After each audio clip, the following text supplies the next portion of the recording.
สาวแตงอ่อนมื้อนี้ข่อยเนี่ยสังเกตในข้างล่างเฮานะคนกรุงเทพเขาจะมาออกกำลังกายกันหลายๆเลยตอนเย็นตอนที่ว่าเฮายังมาแรกๆมาร้านแล้วแต่ว่าพอตอนนี้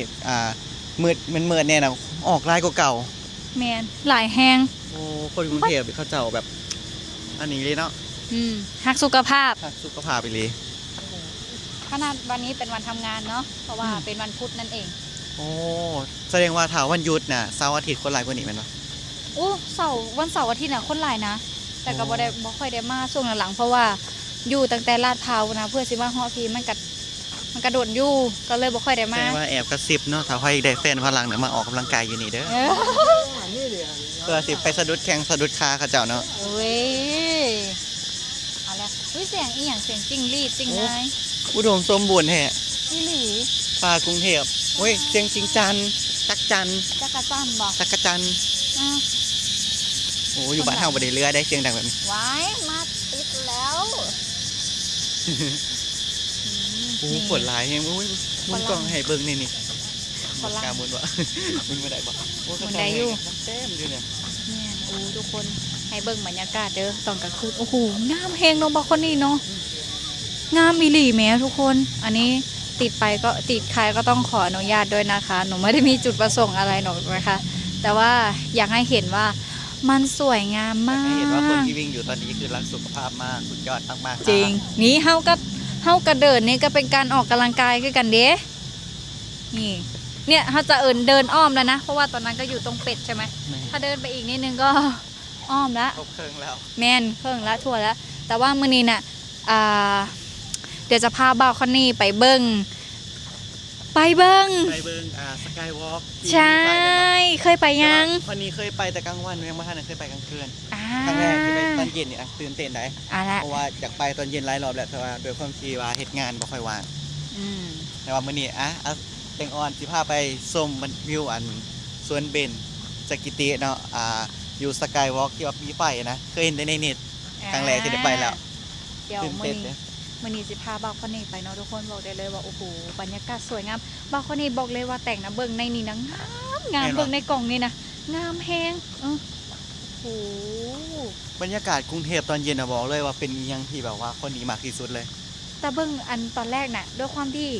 เมื่อก่อนฝนมันบ่ตกเนาะรู้สึกว่าท้องฟ้ามันจะบ่ค่อยงามเบิ่งนี่นะทุกคนหลังจากที่ฝนตกบ่อยๆนะรู้สึกว่า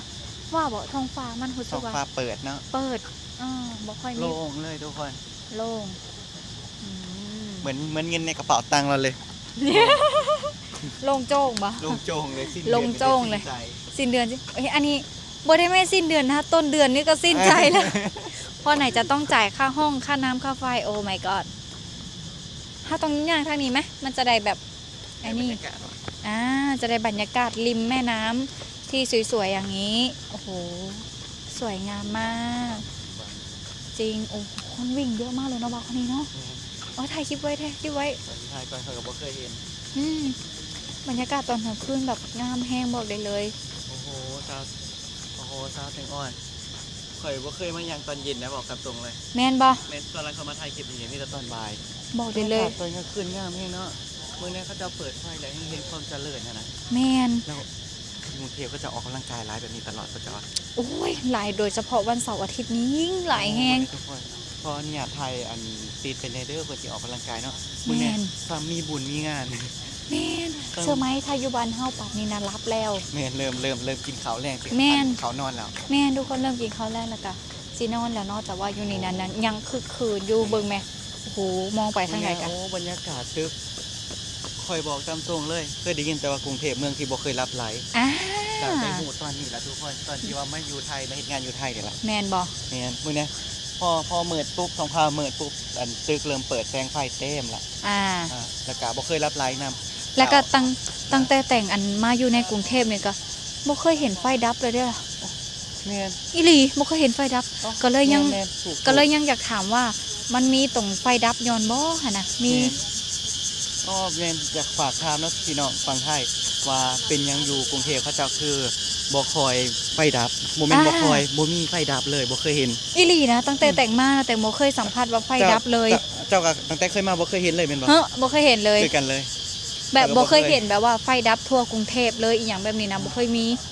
แม่ ก็เห็นเลยแต่ก็ว่าถือว่าสุดยอดแฮงเนาะทุกคนเนาะนี่แหละ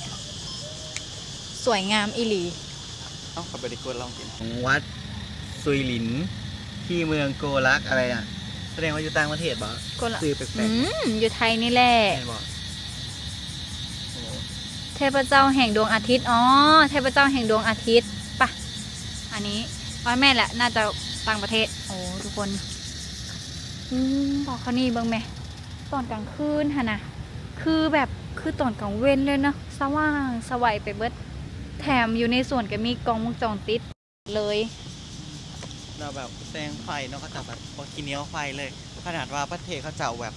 บริมีเขื่อนไฟฟ้าแบบหลายๆเด้เขาเจ้านำเขาส่วนหลาย แมน แต่ว่าเขาเจ้าใส่ไฟแบบว่าบกินเหนียวโอ้คนบ่ประหยัดนะคนไทยก็จะเป็นคนที่แบบว่า เสียเงินไม่ว่าเสียหน้าไม่ได้อย่างว่าเงินว่าเขาว่าถูกป่ะเงินว่าซ้ำนี่ จาก เสีย แล้ เงิ วน ไม่ว่า เนาะ เสียหน้าไม่ได้อย่างประมาณนี้แหละ ว่าทำไมมือเจ้าเป็นจังเป็นอย่างนี้ กินตับ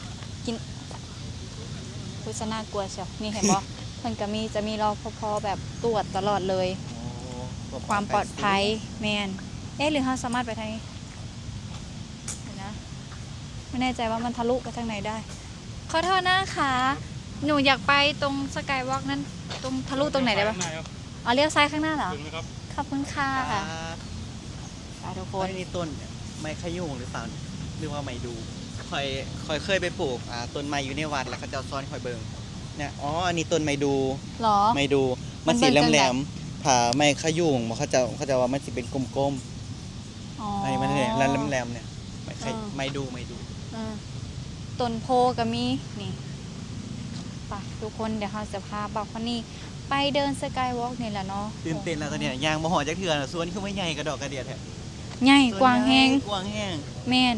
แล้วก็อันได้ยินเสียงแบบจากจิงหรีดฮองจะสินะคิดฮอดบ้านคิดฮอดบ้านเนาะบอกคนนี้เนาะคิดฮอดบ้านแฮง โมเมนต์ยังนะกินหอดกว่าจิ้งรีจิ้งรอ ไปการคบกันเครียดอันเลี้ยวซ้ายมองนี้บ่เพิ่นว่าน่าจะเลี้ยวซ้ายมองนี้แหละ โน่นเอ้าไม่นั่นน่ะ นะมั้งมาโอ้โหทุกคน เป็นโมโหเนาะ แม่น ทางไหน แล้วก็แบบว่าคนไทยเขาเจ้ากะสิว่าแบบเอ้ยคนลาวแบบว่าอีหยังคือสิมาตื่นเต้นกับแบบแสงสีสว่างแท้หั่นน่ะเนาะคือด้วยความที่เฮาก็บ่เคยเห็นเนาะอยู่บ้านเฮาก็บ่เคยมีแบบนี้แล้วก็บ่เคยเห็นเนาะเฮาก็สิตื่นเต้นเป็นธรรมดาแต่ว่า เรื่องธรรมดาที่แรกๆเขาสิลงไฟแสงสีก่อน แม่นแต่ว่าตื่นเต้นในความเจริญนั่นแหละเนาะบ้านเฮามันก็บ่มีแต่ว่าคนไทยเขาจะอาจจะมองว่าประเทศอื่นน่ะเจริญมากกว่านี้หั่นนะแต่ว่าแต่สำหรับเฮาน่ะแบบมองว่าแค่นี้ก็เจริญมากแล้วอ่ะ ก็จะเดินมา ใช่ นี่ทุกคนเขาก็จะมีจุดทิ้งขยะด้วย มีพีระมิดด้วย อืม พีระมิด นี่ อะไรอะ ทิ้งขยะ แล้วก็มีที่จอดจักรยานด้วยนะ โอ้ นี่ไง เอาว่าแต่ รถถีบมากกับมาล็อกอยู่นี่เนาะ เมนว่าแต่อันนี้ตู้อีหยังนี่ อ่าฮะ หรือว่าตู้ห้องน้ำบ่ ไม่ใช่ มันคือเครื่องปั่นไฟฟ้าบอก ตู้ไฟบ่หรือแนวใด ไฟฟ้าเหรอ ใครรู้บอกด้วยนะคะพี่ๆหรือว่าเป็นห้องน้ำบ่เป็นห้องน้ำสำหรับคนหนึ่งคน บ้า เอาแม่น เข้า บ่ ไปไฟก็ช็อตเราตายสินะ เอาสะบ่เอาบ่ฮู้เนาะอ๋อ มันน่าจะเป็นเครื่องปั่นไฟ เหรอบ่ฮู้คือกันอู้ทุกคนบรรยากาศวิวดีงามแฮงนี่สามารถมาปั่นจักรยานได้ด้วยใช่ไหมนี่ไงอุ้ยอยากมีจักรยานมาปั่นนะเด้เขาเจ้าคือบ่มีจักรยานในเสาเนาะ ปกติมันมีจักรยานสีเขียว สะบ่บ่ฮู้น่ะไปทุกคนเดี๋ยวรอติดตาม EP หน้านะคะว่าจะพาบาคนนี้พาเบิ่งแม่บาคนนี้เบิ่งอยู่ในกล่องในสีแห่งงามนี่ โอ้ยังไม่ทันเหมือนเลยเนาะ แม่นบอกได้เลยโอ้ฝั่งนี้ก็เบิ่งแม่มีแต่คนสุดยอดเลยทุกคนไปเดี๋ยวจะพาบาคนนี้ไป ไปเอ็นแล้ว สายสกายบล็อกบ่ แกบอกเรา ไป